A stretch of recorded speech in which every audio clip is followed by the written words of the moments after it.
সময়ত এগৰাকী মহিলা ক্ষুব্ধ মহিলাই বঞ্চিত মহিলাই নিজৰ দুখ উজাৰিবলৈ যাওঁতে তেতিয়া মন্ত্ৰী পীযুষ হাজৰিকাই ক'লে তেতিয়া বোলে এগৰাকী তেখেতক বোলে এৰেষ্ট কৰি দিব মহিলাগৰাকী।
এই বানপীড়িত অঞ্চলত ক্ষেত্ৰ অধ্যয়ন কৰি থকাৰ সময়তে মন্ত্ৰী পীযুষ হাজৰিকাক আমি সন্মুখীন হৈছোঁ আৰু মন্ত্ৰী পীযুষ হাজৰিকা ডাঙৰক আমি সকীয়াই দিছোঁ জীপাল কৃষক শ্ৰমিক সংঘৰ পৰা কেৱল বানপানীৰ SDRFৰ নাৱত উঠি ফটো ছেশ্যন কৰিয়ে দায়িত্ব সামৰিলে নহ'ব।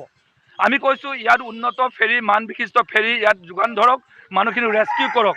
ইতিমধ্যে 12টা বাজিলে, ইয়াৰ পাছত আৰু বেছি ওপৰ সময় নাই, অকণমান পাছতে লাহে লাহে কাল আন্ধাৰে আৱৰি ধৰিব। সেই সময়টো ৰেস্কিউ কৰিবৰ কাৰণে এতিয়ালৈকে কোনো সুব্যৱস্থাপনা কৰা নাই, কাৰণ এই প্লাষ্টিকৰ SDRF NDRFৰ 5-6খন কেৱল এটা নাৱে ইমান হাজাৰ হাজাৰ মানুহক ৰেস্কিউ কৰা সম্ভৱ নহয়। আমি কৈছোঁ যে তেওঁৰ লগত এক্সিকিউটিভ ইঞ্জিনিয়াৰ ENDৰ মানুহ আহিছে। আমি কৈছোঁ আপুনি এটা মন্ত্ৰীৰ লগত যে ওলাল ধূমকেতুটোৰ দৰে, পৰৱৰ্তী আপুনি পূৰ্বত ক'ত আছিল? নহয় আমি কালি আহিছোঁ। কালি মানে আগৰ পৰা কিয় নাই, আজি 15 বছৰ আপুনি কিয় ৰিপেয়াৰ কৰা নাই?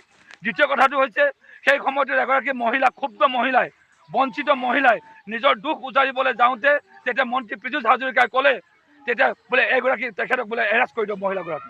মই কৈছোঁ আপুনি এগৰাকী ক্ষুব্ধ এগৰাকী বানপীড়িত জৰ্জৰিত আক্ৰান্ত এগৰাকী মহিলাক নিজৰ কথা ক'বলৈ অহা মহিলা আপুনি এৰেষ্ট কৰিবলৈ ক'বলৈ আপুনি কোন?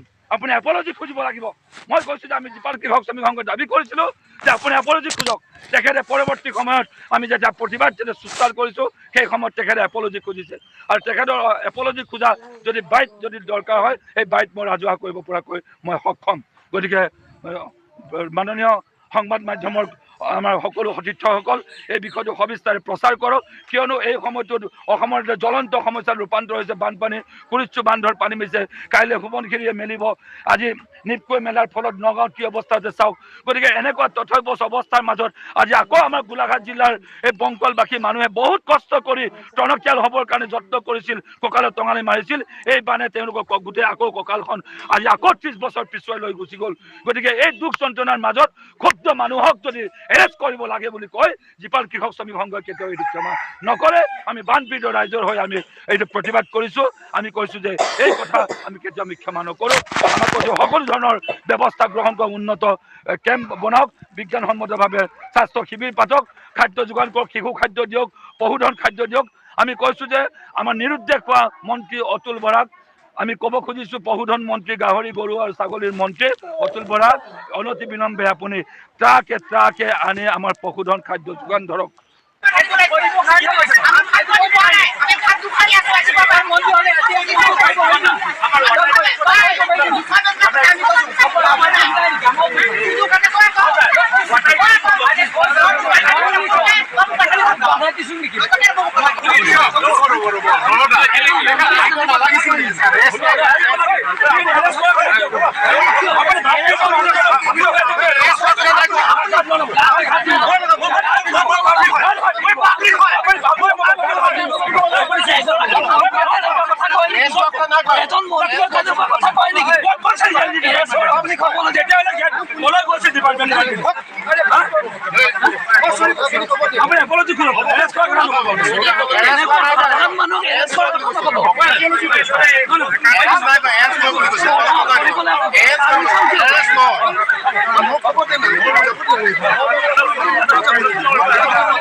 কি